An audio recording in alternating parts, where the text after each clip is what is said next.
Should I do the intro? I'll do the intro and cut. We're going to do a lot of editing, so we can talk over this if we want. All Okay. right.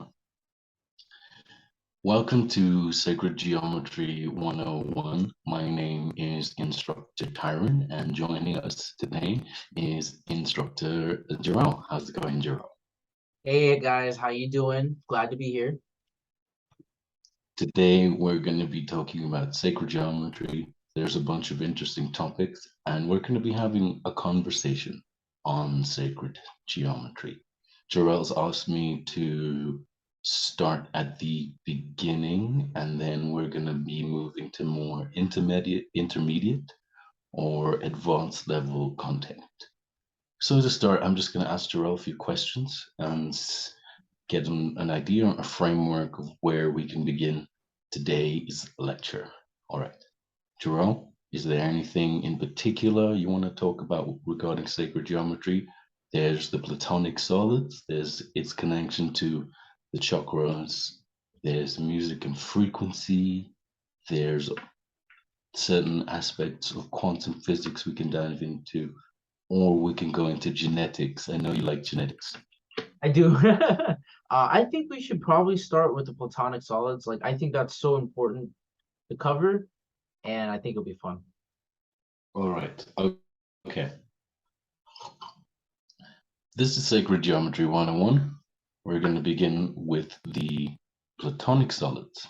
All right. Plato devised a geometric system, and that system is known as the Platonic solids. To begin with, we have the cube. You know what? I don't think I remember all of them. Let's pull up. Do you want to pull up an image real quick? Let's see if we can find a chart or something that shows everybody the Platonic solids. And we can go through each one. Yeah, let me see if I can get a chart out real fast. Okay, cool. Cool. I'll cut this part.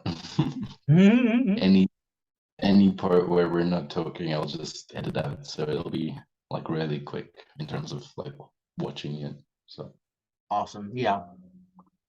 But, yeah. Good start. I was already on Pinterest, so just started off with some Pinterest pictures here. Yeah, anything with the name. Yeah, because I forget the names. I know it's Q, but then it goes to like isosahedron, dodecahedron. Yeah, this picture's not very clear, but it has the tetrahedron. I can't read that one. It's too blurry. Let me see. Okay, that's good. We don't have the star tetrahedron there. Let's see here. Do you wanna? Okay, we can use this.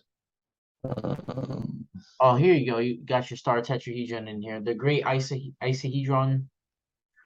The great yeah. Can maybe a chart with the chakra correspondences so we can see that connection real quick. That's a good idea. Yeah, just because it relates to, we want to relate it to people as much as possible. There it is. Okay, we'll start from the beginning then. That's perfect. Are we still recording? Should I just snip this picture and save it? Okay, if you want to. Yeah. Just in case like we do want to make like a presentation later, like we have all the assets saved that we're using. All right. That's cool.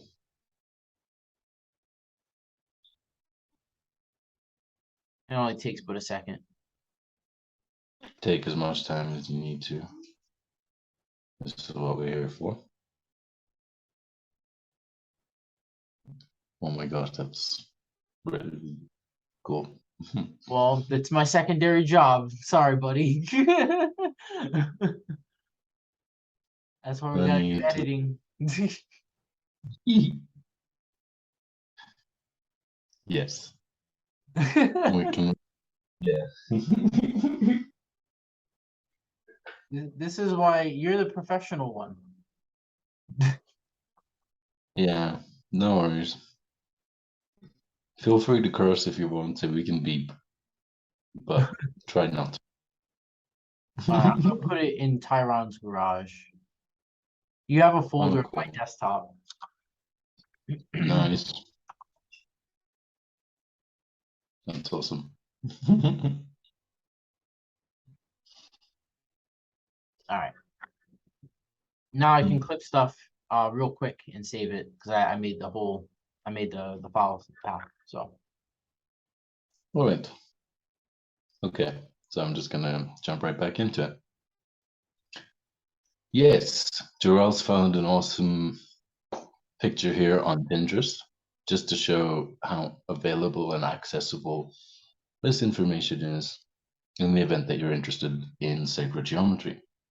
Let's begin with the hexahedron, also known as your cube. Now, it's interesting that you like genetics because the Platonic solids, sacred geometry, and people and our genetic structure are connected very intrinsically. And the reason I asked Jarrell to pull up this particular image is because it shows these sacred geometry images in relation to the human body. And we're gonna start with the hexahedron here. So the hexahedron is formed with, I believe, hmm, is it the first? Yeah, maybe the first. It's just the let me explain this. The Platonic solids fit within a sphere, and a simple sphere has the hexahedron. And when that sphere moves to create the first motion of the Genesis pattern, it creates the isohedron. The third motion goes to the tetrahedron, and the fourth, the star tetrahedron. Fifth, octahedron, fifth, decahedron, sixth, sphere, and so on and so on. The interesting aspect about this is these motions of the Genesis pattern occurred during cellular meiosis. So if you think of a singular cell, when it divides, when it splits during cellular division, these geometric patterns are formed within the spheres and these motions. So keep that in mind as we're talking, as we're discussing here. Now we have the hexahedron, obviously connected to the root chakra, and that is elementally earth and abundance and wealth, and material is the first stage. It's the root, and then we have the icosahedron for water. That's fertility, that's nourishment, that's joy, and that is the second motion of the Genesis pattern. The tetrahedron for fire, the third motion there. That's power. That's your inner power, your strength. Then we have the heart, star tetrahedron, which is love. Now we'll get to the star tetrahedron because that's a very fundamental aspect of sacred geometry when we get into some of the more advanced things or intermediate level topics. But for now, we'll move on to the octahedron, air. That's communication and understanding.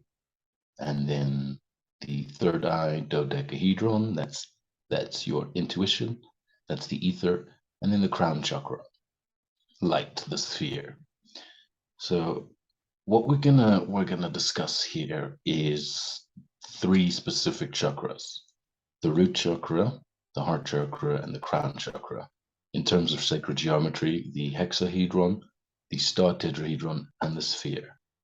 Why are these important? Well, you need to understand that when we look at the flow of a torus, uh, I think it's time we bring up a toroidal field now, if you want. Yeah. Yeah, let's. So the reason I bring up these three particular centers is because of the significance of toroidal flow, How do you spell or that? I'm a little high, and also I'm bad at I'll, spelling. I'll be I have no idea. Toriad something toroidal. It's like Taurus, field, toroidal All right, field. maybe we need the Don't, power of Google for this one. yeah, I'll be honest.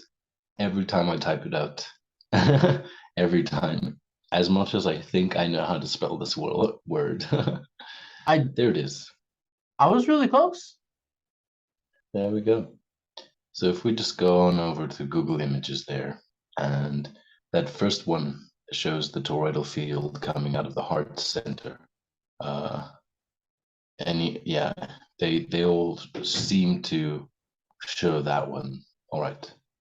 Here we have an image of the toroidal field, and its center, its singularity, occurs within the heart chakra. That's that star tetrahedron. Now, in nature, please go to the animating one over there. That was really good. That That was explained really cool. what I'm Yeah. getting. Yeah, that's I'm gonna move perfect. our That's pictures perfect. over here, I think. There you go. That's better. Yeah, yeah. All right. In nature, you notice spin and spirals made very clear by the Fibonacci sequence and golden mean ratios in nature. Now, the interesting thing about a star tetrahedron is when you spin it, you get a sphere. And that's why we have vortex energy so prominent within the toroidal field. Now, you see that spinning heart center causes the toroidal field to flow out, up through the crown and around into the root and back to the heart chakra. Now, the very interesting part about the heart chakra is it occurs in fourth density vibration. The significance of fourth density vibration is that it's the vibration of universal love, the frequency of universal love. In metaphysics, we like to say that the universe is one conscious mind. All minds are connected to that one conscious mind, and all minds are individualized expressions of that one conscious mind experiencing itself. It's all connected. And this is thoroughly understood within this fourth density vibration, this vibration of universal love. And it's probably the founding notion of the law of one. You guys should check that out at some point. It's a good book. We'll reference that. But yes, the toroidal field and the star tetrahedron are synonymous at the heart chakra. That means they're exactly the same. What is so interesting about these geometric structures is that every toroid center, every toroidal field center is connected to every other toroidal field center. The entire universe is a torus. This is a fundamental geometric structure. So if you look at the center of a toroidal field and think about that for a moment, every center of every other toroidal field is connected to that center. And in terms of the star tetrahedron, the intersecting vertices of the star tetrahedron, they extend infinitely. And the star tetrahedron and the toroidal field are the same.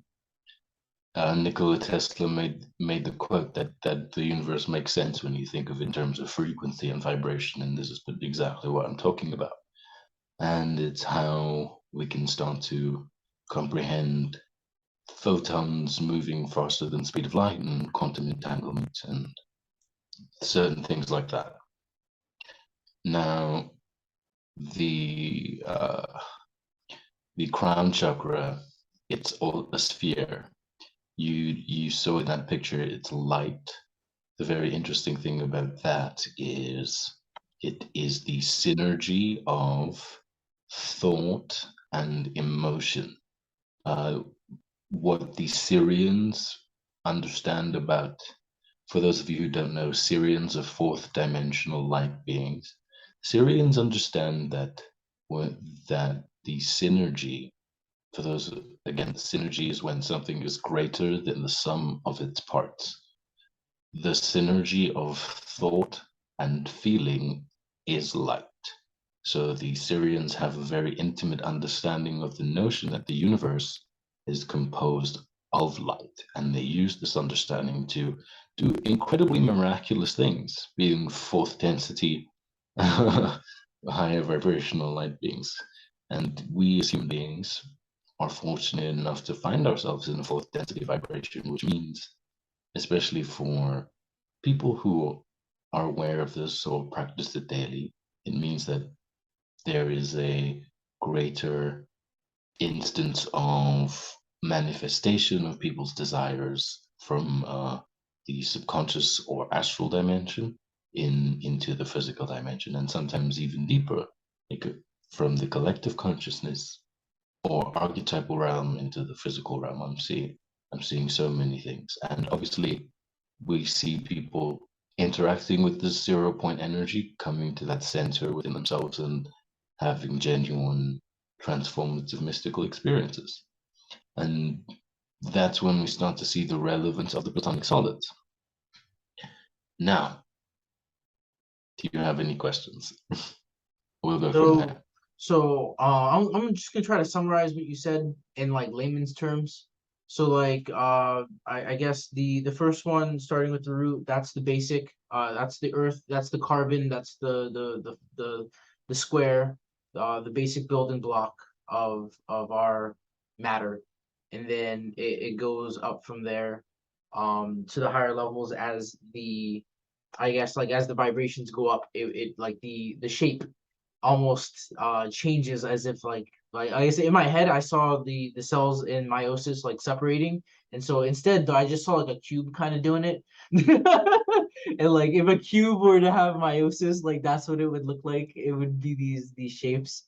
And then once you get to the heart center there, it starts to like I said, the spin is actually what creates all that energy.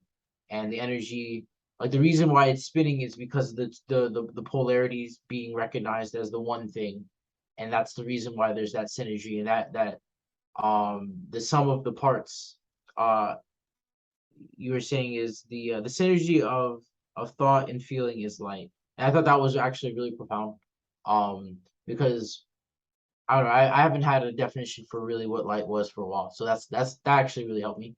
That was a good one. And I actually I do agree, that makes a lot of sense when it comes to that step of manifestation.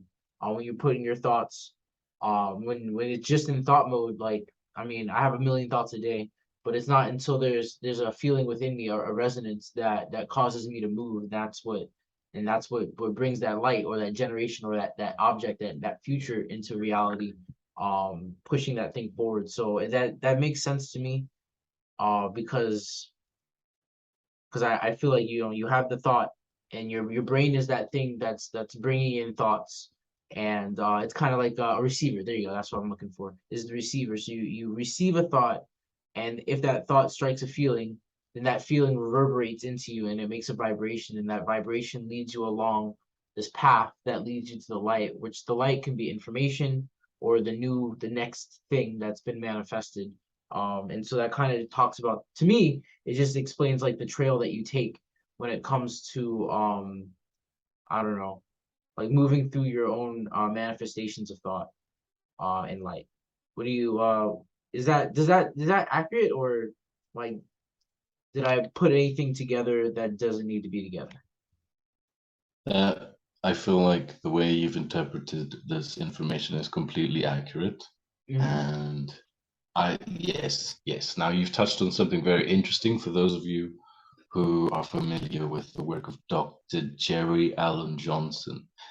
He's a Taoist priest, and they actively utilize psychic atmospheres, projected mental psychic atmospheres, to attempt to materialize internal visualizations. And they use toroidal fields to do this. Now, your intuition, your natural thoughts and emotions are actively perpetuating your reality. And a big aspect of mindfulness would be the fact that you understand the value of your emotions and your thoughts and the manner in which to best direct them for your own personal well-being. So yes, I do agree entirely with what you're saying there. I just as Is there anything you want to jump into though, particularly because there are some other aspects of this I'd like to discuss, but I just want to make sure that you're understanding what we're saying, and if you have any questions, I please do. ask. And when you I just like when you're telling me all these things, like I'm just understanding how to like move into like using the Merkaba system a little bit better. Like I don't know how to explain it, but I drew a picture. So I was trying to realize like, okay, so if we're in this non-space, like if this is all vibratory reality, then the thoughts becoming the reality has to go thought, then it's received through the feeling, and then the feeling is that vibration, and then things crystallize, turn to light, and that's the next thing. And it's like that's just very like it makes a lot of sense, is what I'm trying to say. When it comes Yeah, to understanding that you live in a spiritual reality generated by thought and feeling, by just breaking down those steps that way. Thanks, buddy. you brought up a very interesting question or line of thought there. I wondered which came first. Is it emotion? Do you have an emotion, and then it becomes a thought, and then it crystallizes into reality? Or do you have the thought and then an emotion? What you've touched on there has just made me realize that regardless of whether it's an emotion first or a thought first, it's that convergence point when they connect, when when that's when reality begins to shift and change, and things begin to materialize and alter in the way that you want them to. Yeah, and That's that's very that interesting. you just brought up a big thing that it just clicked in my head about mental illness. Actually, it's thought before feeling. And Well, it can be either or, is what I'm saying, as long as there's that connection between the two, because that's yeah, what creates the the material, the conscious light, the toroidal yes. field. But what I'm trying to address is like, okay, so from the angle of like trauma, like or like we can even say PTSD, a lot of things are triggering. So it's like your feelings go before your thoughts. And so that almost hijacks what your reality starts to project, because Uh, your thing in the past has triggered feelings before you can think about what's happening right now. And so like that's how yes, people keep getting hijacked into I mean, or they're in a PTSD circle, uh, because their thoughts are getting triggered before, or their feelings are getting triggered before their thoughts, and it's changing their reality, the thing that they're being projected into, and they're being projected into their past because those feelings are actually being triggered from the past. And yeah, all right, sorry, you're putting a lot of really interesting. I knew this would help me put a lot of pieces together, but I'm starting to understand how this is really going to help me understand mental health stuff a lot better on a spiritual level, like spiritual mental health stuff. And thanks, buddy. I really love what you've touched on there. It's a direction of thought that has crossed my mind, and it's the virtue of deep meditation or post hypnotic suggestion, quantum sublimation, or even light meditation, and that is that you can utilize this understanding to sublimate past trauma, and that is effectively congruent to time travel. Yes. We've, but it's more than that, because what you're doing is you're adjusting past subconscious patterns. unwanted subconscious patterns that may be affecting you in your present day. And that's very, very healthy if you know how to do that, or know somebody who does know how to do that, who can show you. It's very important to, when you're meditating or embarking on any journey of mental health or self-healing, to find people who can reciprocate with you and understand that process that you're going through. And yes, a lot of healing can come from this understanding. So important. uh, Yeah, yes. So yeah, you've that again leans towards people being psychophysical in nature. That is the understanding that your emotions and thoughts will affect your physical body, and your physical body will affect your emotions and thoughts, which is why it's so important for you to be conscious and aware of what you're thinking and feeling, and very, very much emphasizes sacred geometry and the virtue of meditation, and going in, doing that inner work. It's so important. yeah, yeah.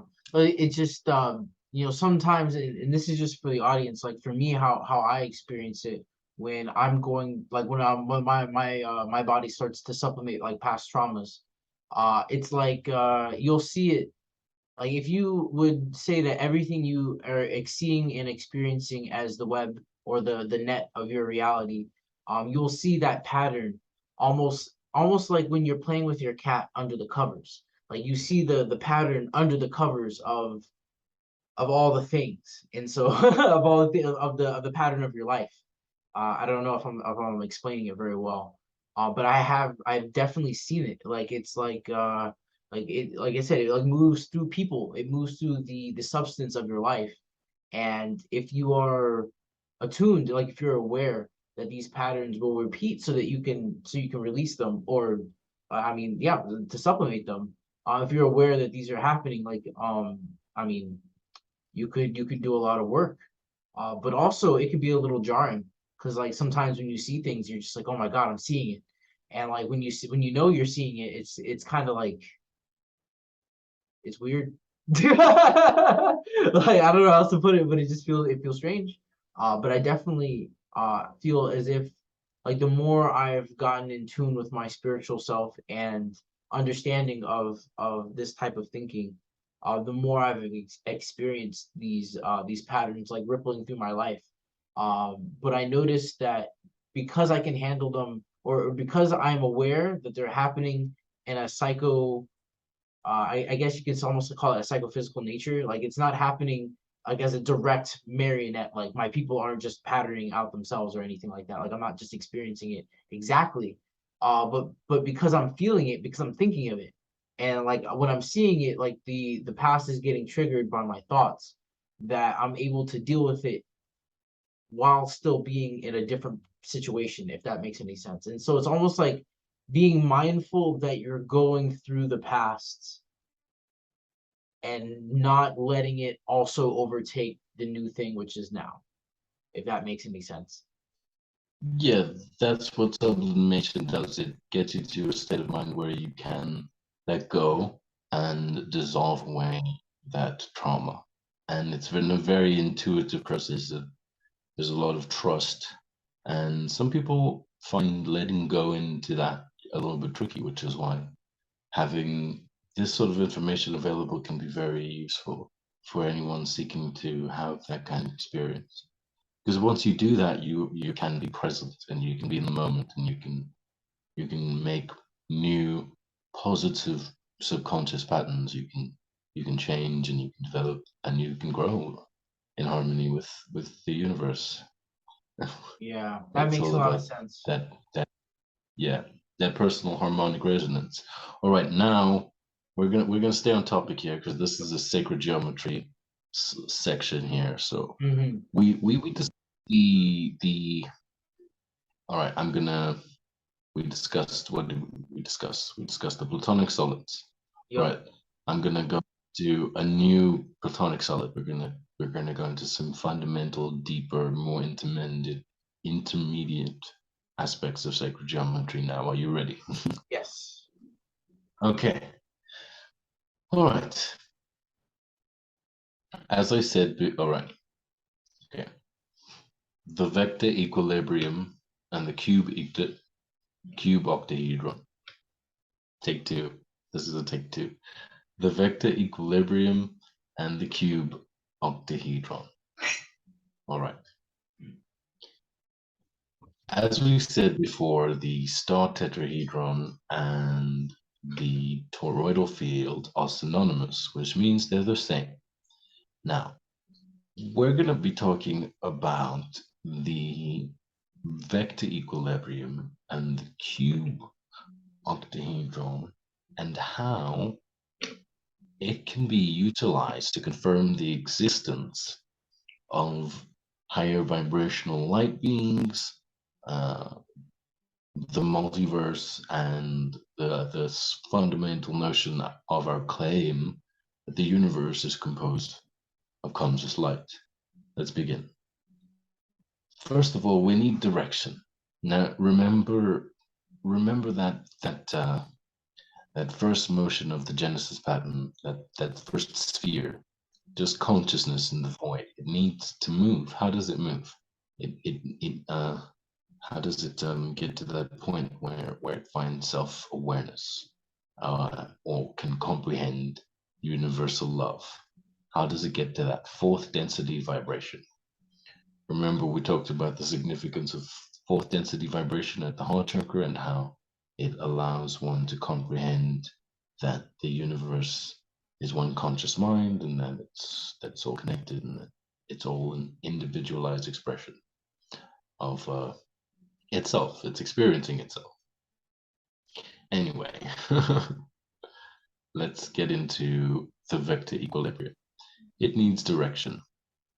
The vector equilibrium occurs at the center of a star tetrahedron. This is the important part.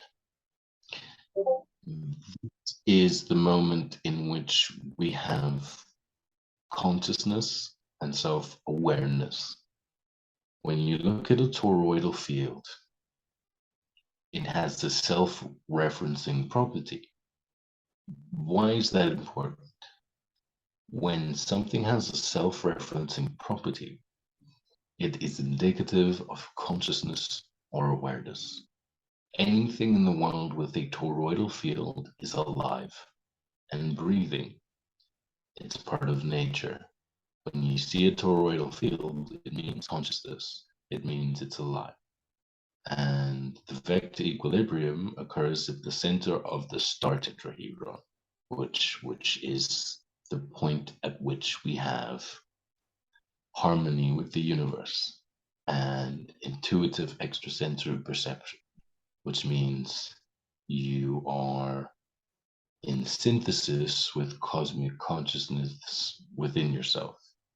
And that causes prosperous circumstances to manifest in your life because the universe, the cosmic consciousness of the universe is naturally benevolent. That's the deeper, more metaphysical aspect of this. But let's look at that vector equilibrium and see if we can find a good picture. All right. Let's see.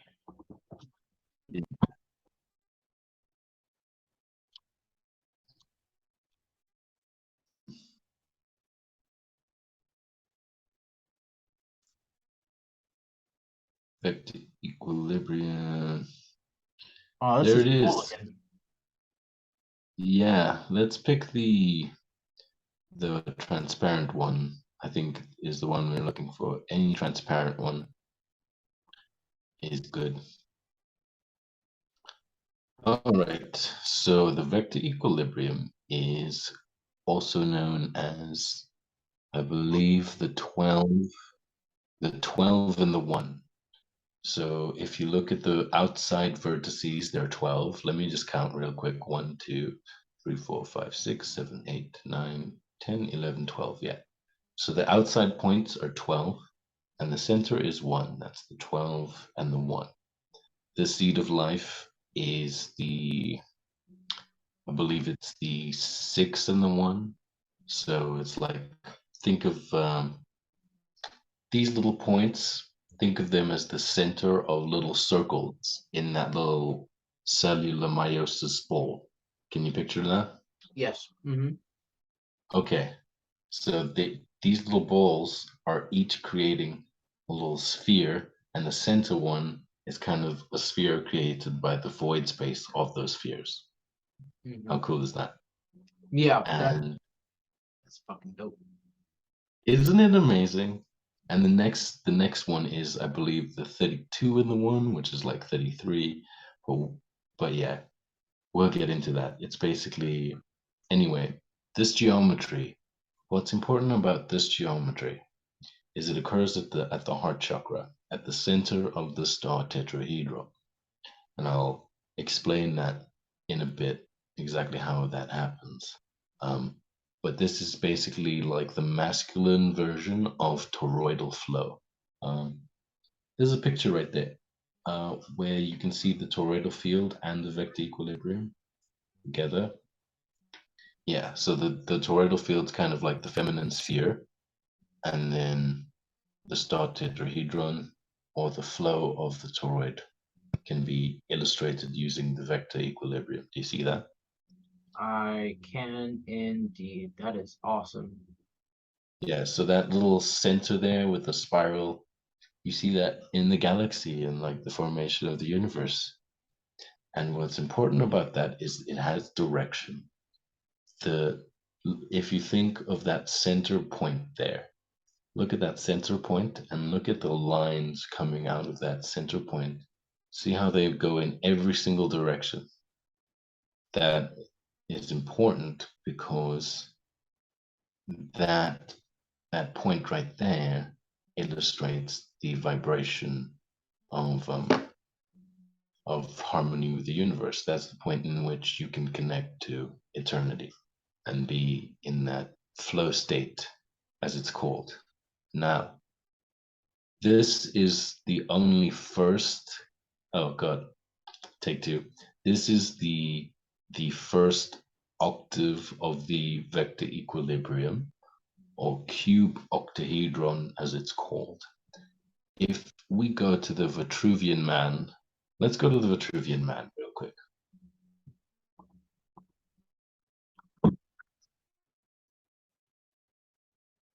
This is going to blow your minds, guys.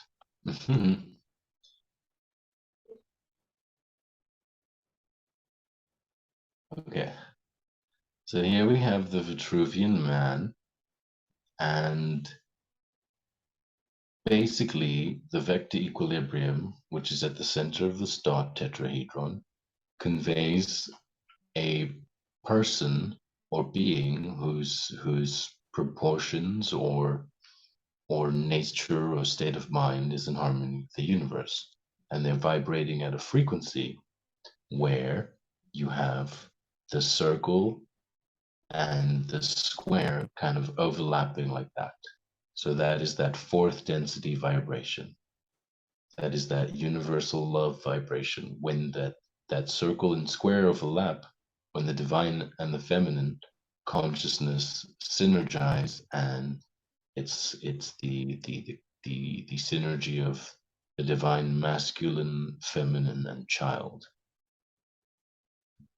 So that's what's illustrated by the star tetrahedron, and obviously the vector equilibrium at the center of the star tetrahedron. And yeah, so that's all interesting. That's people. That's like a harmonic human person. And now we're going to look at the next step. So let's talk about the flower of life. No, wait. Let's talk about Metatrons. Okay. No. This is going to be a cut segment, and we're going to make this a new section. The next sequential octave of the vector equilibrium. Okay. All right. So let's talk about the flower of life. The flower of life is an image that illustrates harmonic humanity, but with form and like a body. As it stands now, we have physical forms, and we're multidimensional in that we can experience altered states of consciousness. So this is the flower of life. Let's look at that one there with the two little rings on the outside, because that's the one we want to see. Oh, That's the the two one rings on we the want to see. outside. This one? No, no. It's literally like top left-hand corner there. It's yeah. Ah, Okay. So this is the flower of life. If you think of cellular meiosis, this is the point at which uh, we have the vector kind of the vector equilibrium or the squaring of the circle. But there's a next stage to this. If you understand music and octaves, there's a half step, kind of like a half step, a right angle turn that allows you to get to the next octave in terms of frequency in music. You'll notice that the flower of life has this membrane around it, like an eggshell, and in genetics that's called the zona de pellucida, and it can be broken. And once that's broken, you have formless consciousness. So the flower of life is human person, right? That's just normal man. That's just, yes, we're at fourth vibrational harmony with the universe. But what happens when we start accessing hyperspace and translating into higher vibrational densities? That's when that membrane is broken. So now we're going to look at Metatron's cube.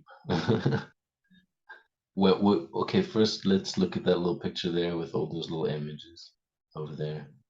Yeah, just for background information, the flower of life occurs in almost every sacred site around the world.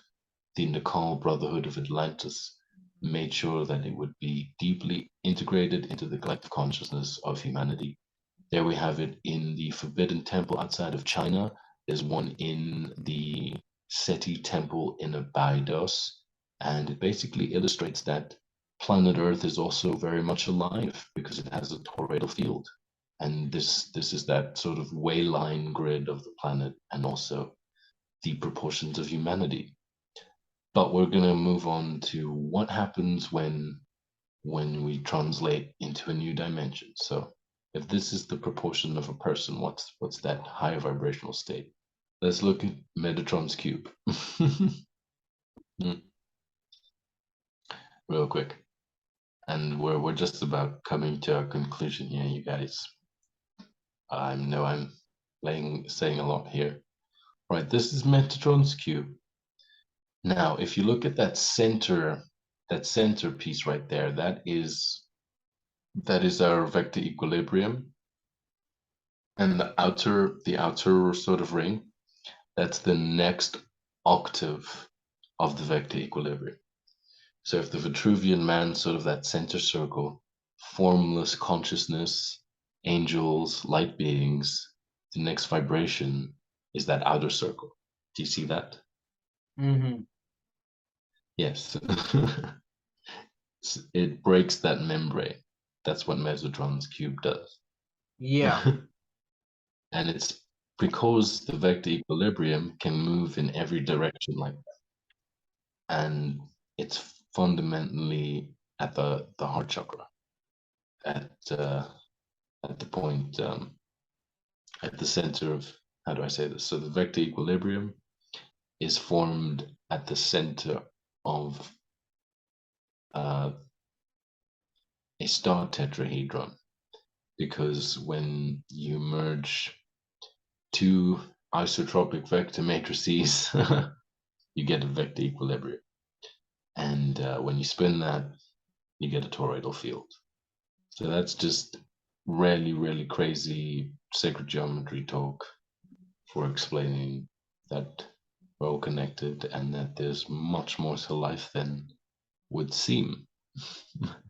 What do And you, what it reminds me of is like when a cell like oh it reminds me of like when you see like amoebas like when they're finally like when they're able to start in like taking in like things or just substance from like beyond itself, like it kind of moves to like that next maybe like when I played Spore. Like it kind of reminds me of that. I know I'm trying to connect it to like the easiest thing to digest, but I know that when it talks about like the vector equilibrium and and the initial flower of life being like the package of what you are, like that's the you that you are. It emanates and is connected to everything. And once you start accessing higher matrices, that's when you're starting to pick and choose kind of like what gets accessed into your world, and that is based off of what resonance.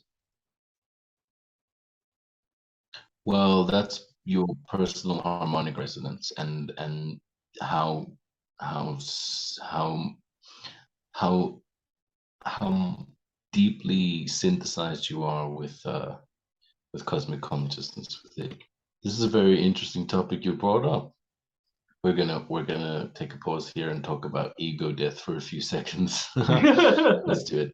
Okay. In deep med Yes, in deep meditation, there's this understanding or this misconception that when you make contact or experience, well, when you make contact, experience, and synthesize with cosmic consciousness within, you lose your personality. But that's not true. It simply gives you a reference point for from which your personality can grow, an eternal reference point as to one that is subject to space-time factors. It's that is one of the main distinctions between psychology and metaphysics. So in layman's terms, like when you start to develop spiritually to the point where you're able to self-reflect on these understandings of the universe, it's not that your ego will dissolve and stop existing. It's that now you have a proper reference for the behaviors that you're doing, not just that you're doing unconscious patterns. Now you understand, like it's like being able to understand that you're an emanation of the one light, and then being able to like see yourself in the mirror properly, in a way. Or is that does that say is that what I'm getting at? I would say it's like you're a note on the piano and you've just been tuned so that when the song hits your key, Mhm. it played just right. That makes sense. Okay. Yeah, it's like a tuning. Hmm. So it's very important to attune, as it were. I wonder, I wonder what kind of note I would sound like. Like if we were all like Everybody, a note, yeah, I wonder what it would sound like. well, that's the thing. It's all connected. So we're all individualized expressions of universal consciousness experiencing itself. What that means is your every being is a a cosm, a microcosm, or even macrocosm, depending. But you're a universe within yourself, and you have your own unique frequency, and it's playing and intermingling and connecting with everything, every frequency. It's all connected, Yeah. So like the and music inside me is connected to the music inside everyone else, but everyone else is playing well, different music. well, you brought up that collapsing the waveform. It's Hmm. just the fact you're constantly perpetuating your reality. It's the self-referencing aspect of the toroidal field that gives it awareness.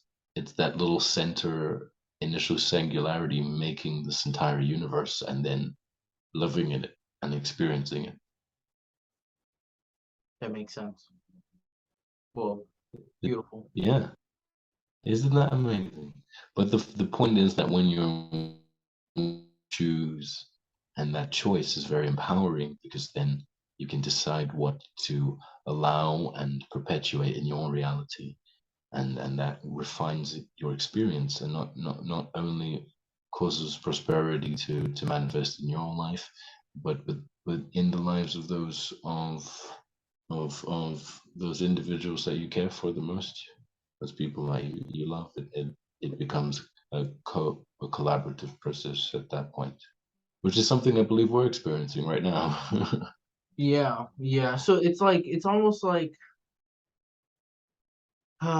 man, like it makes me think about um how like non-useful isolation is sometimes.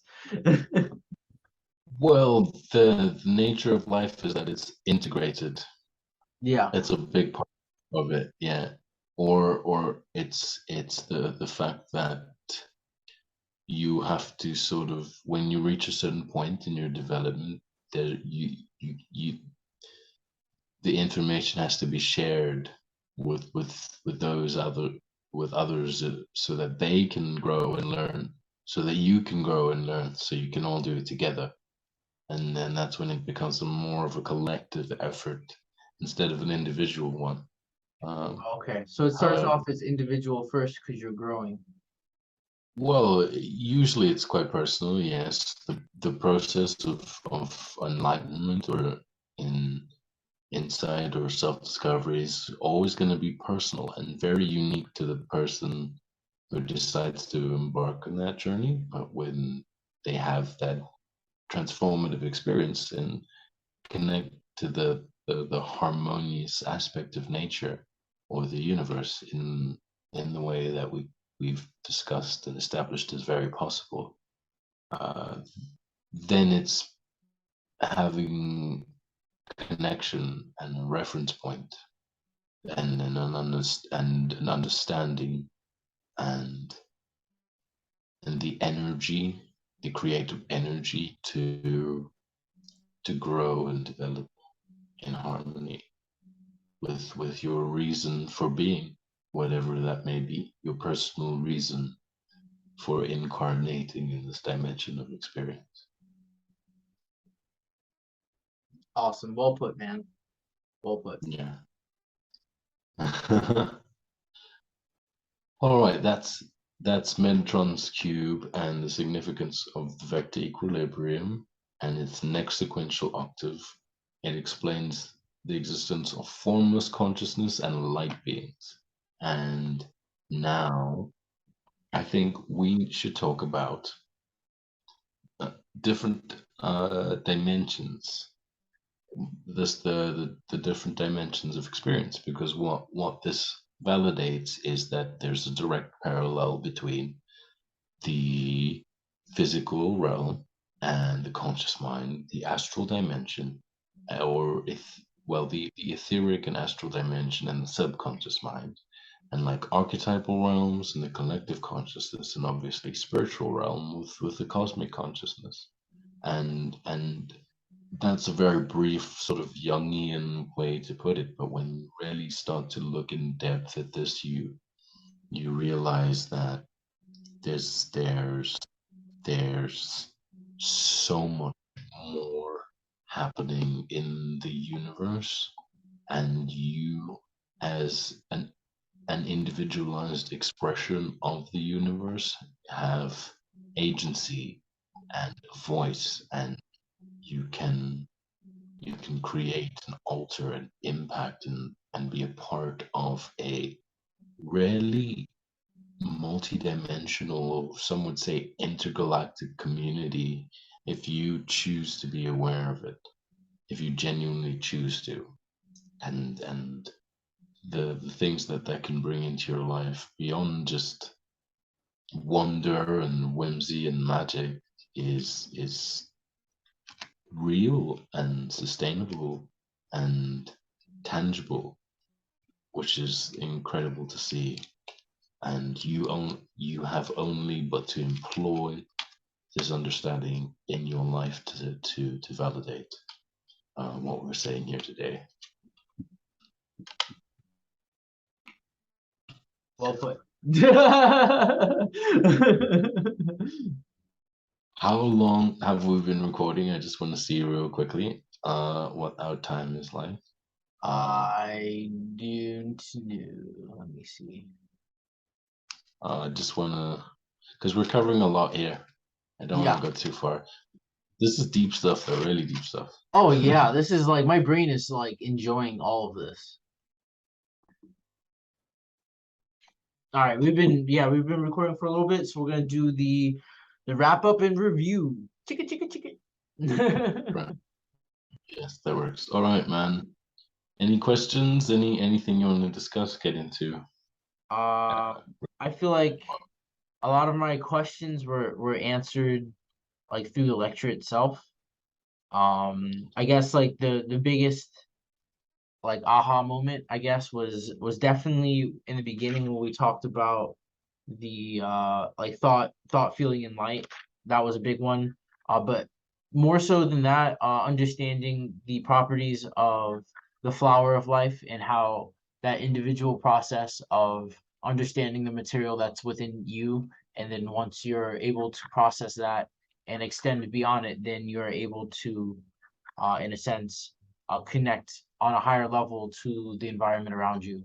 And once you start to incorporate that understanding of like the vector equilibrium, the sacred geometries, and how your thought, feelings, and thoughts and feelings start to manifest into action and events in your life. It's all important and it's all connected to your body and your heart. And when you're able to control your thoughts and feelings, it greatly affects the patterns that start to happen in your life. And once you're able to get a hold of the patterns that are in your life, you're better able to control the direction in which your life is having. And when you focus like good intention or feeling in the direction that you want, that's the direction you'll go because your thoughts are matching your feelings, and when they match, that creates that vector equilibrium, which projects the thing that you want. I think that it's important. I've noticed, like in my reality, that sometimes like it will ask me if I want it like real bad. Like it will challenge me. Like my reality will ask me if I really want it. Like it'll make me work for it a little bit and be like, "Yo, is this what you really want though?"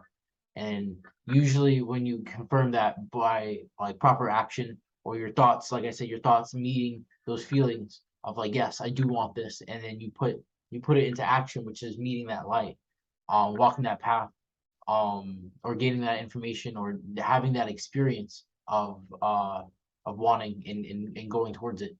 Uh you get there. That is immensely well put. Yes, very, very good. Very, very good. Where people are creative by nature, and the universe is creative. And the moment you decide to acknowledge that creativity, things move and change to realize it. Yeah. And I it's very, very. I'm very happy with the way you've interpreted what I've said. That's very good. awesome. I Yeah, have an idea. Something came to me. We're gonna do another video, not this one, but in the next video, in our next discussion, okay. I would very much like to about I would like to discuss the connection between sacred geometry and the notion of conscious immortality and how that relates to what we spoke about today. Oh That's man, going to be that's gonna be some cool. ex- yeah. Conscious immortality But is for that now, just always sounds like amazing. It's a really cool title. it is something else. It is something else entirely, and we'll get into it in the next episode. But for now, I feel like we've covered something very, very important and established a lot of important fundamental truths. You know, the value of your emotions and your thoughts, and how important self care is in that regard, which is very good. Awesome. All right, I'm gonna wrap it up. Thanks guys for showing. Thanks for learning. Thanks for listening. Thank you, Tyron, for teaching me so much. Thank you guys for being the reason why I get to learn. So it's awesome. Thank you so much. Bye.